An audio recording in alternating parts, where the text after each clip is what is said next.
সূরা আত-তালাক আয়াত সংখ্যা 12 মদিনায় অবতীর্ণ। বিসমিল্লাহির রহমানির রহিম। রহমান রহিম আল্লাহ তাআলার নামে। ইয়া আইয়ুহান নাবিয়্যু ইযা তাল্লাকতুমুন নিসা ফাতাল্লিকুহুন্না লিইদ্দাতিহিন্না ওয়া আহসুল ইদ্দাহ ওয়াত্তাকুল্লাহা রাব্বাকুম لا تخرجوهن من بيوتهن ولا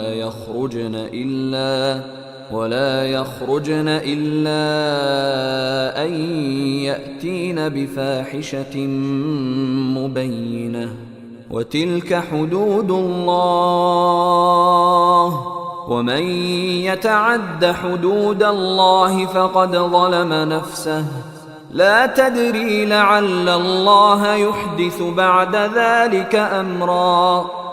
হে নবী সাল্লাল্লাহু আলাইহি ওয়াসাল্লাম, সাথীদের বলো, যখন তোমরা তোমাদের স্ত্রীদের তালাক দাও বা দিতে ইচ্ছা করো, তখন তাদের ইদ্দতের অপেক্ষার সময়ের প্রতি লক্ষ্য রেখে তালাক দিও। ইদ্দতের যথার্থ হিসাব রেখো। তোমরা আল্লাহ তাআলাকে ভয় করো, যিনি তোমাদের রব। ইদ্দতের সময় কোনো অবস্থায় তাদের নিজেদের বসত বাড়ি থেকে বের করে দিও না। তারা নিজেরাও যেন এই সময় তাদের ঘর থেকে বের হয়ে না যায়। তবে যদি তারা কোনো জঘন্য অশ্লীলতাজনিত অপরাধী হয়ে আসে, তাহলে সেটা ভিন্ন কথা। এগুলো হচ্ছে আল্লাহর সীমারেখা।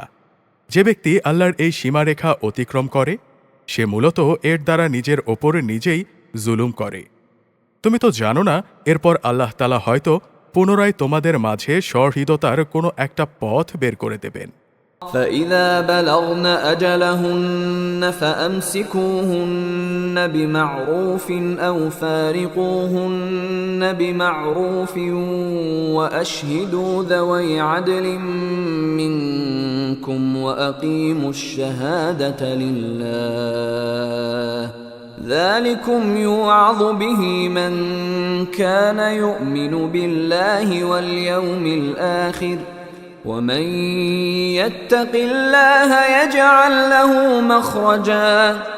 অতঃপর যখন তারা তাদের ইদ্দতের সেই নির্ধারিত সময়ের শেষ প্রান্তে উপনীত হয়, তখন তাদের হয় সম্মানজনক পন্থায় বিয়ে বন্ধনে রেখে দেবে, না হয় সম্মানের সাথে তাদের আলাদা করে দেবে। এবং উভয় অবস্থায়ই তোমাদের মধ্য থেকে দুজন ন্যায়পরায়ণ লোককে তোমরা সাক্ষী বানিয়ে রাখবে। সাক্ষীদেরও বলো, তোমরা শুধু আল্লাহর জন্যেই এই সাক্ষ্য দান করবে।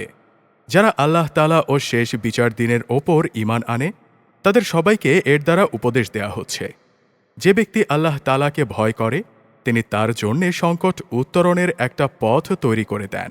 ويرزقه من حيث لا يحتسب ومن يتوكل على الله فهو حسبه إن الله بالغ أمره قد جعل الله لكل شيء قدرا।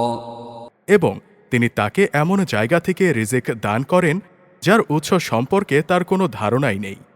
যে ব্যক্তি আল্লাহর ওপর ভরসা করে, তিনি তার জন্যে যথেষ্ট, কেননা আল্লাহ তাআলা তার নিজের কাজ পূর্ণ করেই নেন। আল্লাহ তাআলা প্রতিটি জিনিসের জন্যেই একটি পরিমাণ ঠিক করে রেখেছেন।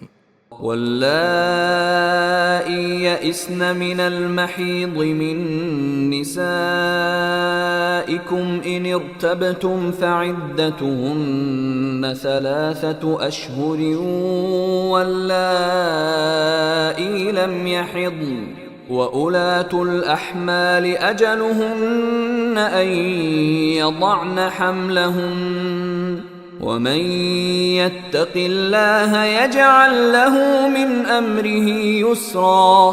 তোমাদের স্ত্রীদের মাঝে যারা ঋতুবতী হওয়ার ব্যাপারে নিরাশ হয়ে গেছে, তাদের ইদ্দতের ব্যাপারে তোমাদের কোনো সন্দেহ থাকলে তোমরা জেনে রেখো, তাদের ইদ্দত হচ্ছে 3 মাস। এই 3 মাসের বিধান তাদের জন্যেও যাদের এখনও ঋতুকাল শুরুই হয়নি। গর্ভবতী নারীর ইদ্দতকাল হচ্ছে তার সন্তান প্রসব হওয়া পর্যন্ত। বস্তুত কেউ যদি আল্লাহকেই ভয় করে, তাহলে নানাভাবে তিনি তার জন্যে তার কাজকে সহজ করে দেন। ذلك أمر الله أنزله إليكم ومن يتق الله يكفر عنه سيئاته ويعظم له أجرا। তালাক ও ইদ্দতের ব্যাপারে এ হচ্ছে আল্লাহ তাআলার আদেশ, যা তিনি তোমাদের কাছে পাঠিয়েছেন। যে ব্যক্তি আল্লাহকে ভয় করে তিনি তার গুনাহ খাতা মুছে দেবেন এবং তিনি তার পুরস্কারকেও বড় করে দেবেন। أسكنوهن من حيث سكنتم من وجدكم ولا تضاروهن لتضيقوا عليهن وإن كن أولات حمل فأنفقوا عليهن حتى يضعن حملهن فإن أرضعن لكم فآتوهن أجورهن وأتمروا بينكم بمعروف وإن تعاسرتم فسترضع له أخرى। ইদ্দতের সময়ে তোমরা নিজেদের সামর্থ্য অনুযায়ী তাদের সেই ধরনের বাড়িতে থাকতে দিও যেই ধরনের বাড়িতে তোমরা নিজেরা থাকো। কোনো অবস্থায় সংকট সৃষ্টি করার মতলবে তাদের কষ্ট দিও না। আর যদি তারা সন্তান সম্ভবা হয় তাহলে ইদ্দতের নিয়ম অনুযায়ী তারা সন্তান প্রসব না করা পর্যন্ত তাদের খোরপোশ দিতে থাকো।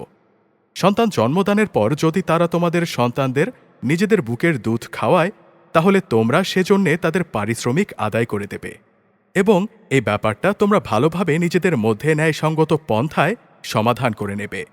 যদি তোমরা একে অন্যের সাথে জেদ করো তাহলে অন্য একজন মহিলা এই সন্তানকে দুধ খাওয়াবে।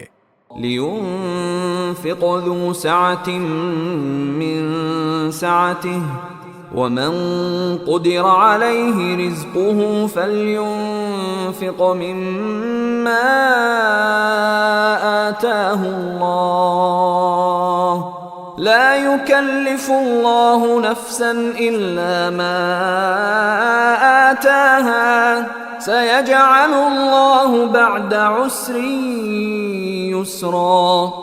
বিত্তশালী ব্যক্তি তার সঙ্গতি অনুযায়ী স্ত্রীদের খোরপোশ দেবে।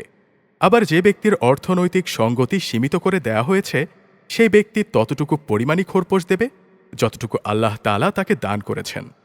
আল্লাহ তাআলা যাকে যে পরিমাণ সামর্থ্য দান করেছেন তার বাইরে কখনো কোনো বোঝা তার ওপর তিনি চাপান না। আল্লাহর ওপর নির্ভর করলে আল্লাহ তাআলা তাকে অচিরেই অভাব অনটনের পর সচ্ছলতা দান করবেন। وكأين من قرية عتت عن أمر ربها ورسله فحاسبناها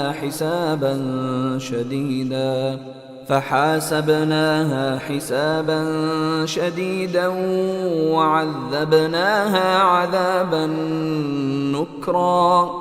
কত জনপদের মানুষই তো নিজেদের রব ও তার রসুলের নির্দেশের বিরুদ্ধে বিদ্রোহ করেছিল, অতঃপর আমি তাদের কাছ থেকে সেজন্যে কঠিন হিসাব আদায় করে নিয়েছি এবং আমি ওদের কঠোর শাস্তি দিয়েছি। فذاقت وبال أمرها وكان عاقبة أمرها خسرا। এরপর তারা তাদের কৃতকর্মের শাস্তি ভোগ করল। মূলত তাদের এই কাজের পরিণাম ফল ছিল চরম ক্ষতি। أعد الله لهم عذابا شديدا فاتقوا الله يا أولي الألباب الذين آمنوا قد أنزل الله إليكم ذكرا। আল্লাহ তাআলা পরকালে তাদের জন্য এক কঠিন আযাব প্রস্তুত করে রেখেছেন। অতএব হে মানুষ, তোমরা যারা জ্ঞান সম্পন্ন, তোমরা যারা আল্লাহ তাআলার ওপর ঈমান এনেছ, তোমরা আল্লাহকে ভয় করো। আল্লাহ তাআলা তোমাদের কাছে অবশ্যই তার উপদেশ বাণী নাজিল করেছেন। رسولا يتلو عليكم آيات الله مبينات ليخرج الذين آمنوا وعملوا الصالحات من الظلمات إلى النور ومن يؤمن بالله ويعمل صالحا يدخله جنات